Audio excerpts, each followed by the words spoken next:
My husband was just accused of molesting a girl in the elevator. There's only one problem. He hasn't had hands for 5 years. The day I moved into Riverfront Residences, I became public enemy #1 in the entire community. It all started with my neighbor, the influencer Sexy Innocent Yvonne, who had over 1 million followers on TokTik. Right now, she was holding a phone stand right outside my door, crying her eyes out, making people sympathize with her. Chat, I can't take it anymore. I thought there were only good people in this community, but it turns out there's a right animal living here. Yvonne tugged at her collar, which was already as low as it could go, showing off loads of skin and some pretty shocking red marks on her neck. She pointed at my tightly shut door, yelling, "The man who lives in this apartment looks like a nice guy, but half an hour ago he molested me in the elevator. He knew there was no signal in the elevator, so he not only verbally harassed me, he also pinned me to the wall. He used his hand to clamp my mouth shut, and with the other hand he tried to rip my dress. If the elevator door hadn't opened just in time, I would've."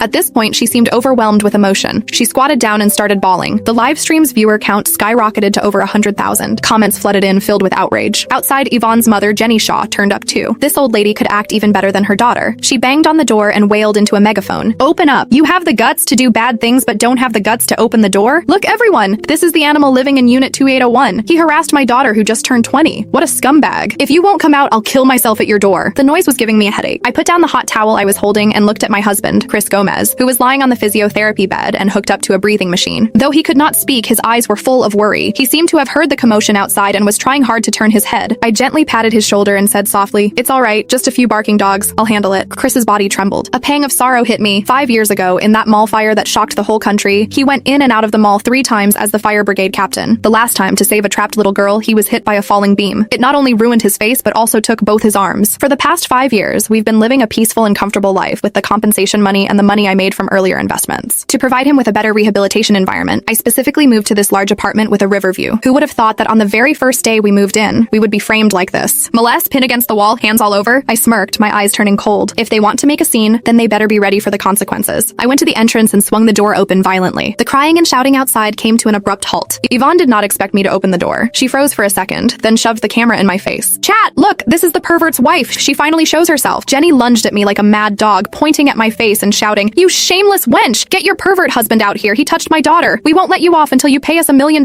for emotional trauma." Yvonne, sobbing, added, "Girl, you're a woman too. How can you protect your husband after what he did to me? Look at the marks on my neck. They're left by his fingers when he choked me." She stretched out her neck to give the camera a close-up shot. The red swollen finger marks were clearly visible. "Look closely. This is evidence. This is undeniable proof of his wrongdoing." The neighbors pointed and stared, their eyes full of disgust. Seeing the girl's greedy and scheming face, I did not panic. Instead, I could not help but laugh. Evidence, finger marks? I crossed my arms and looked down at the pair of clowns. "Your name's Yvonne, right? You're saying my husband choked you and ripped your clothes with his hands?" Yvonne straightened up and said with unwavering confidence, "That's right. His hands were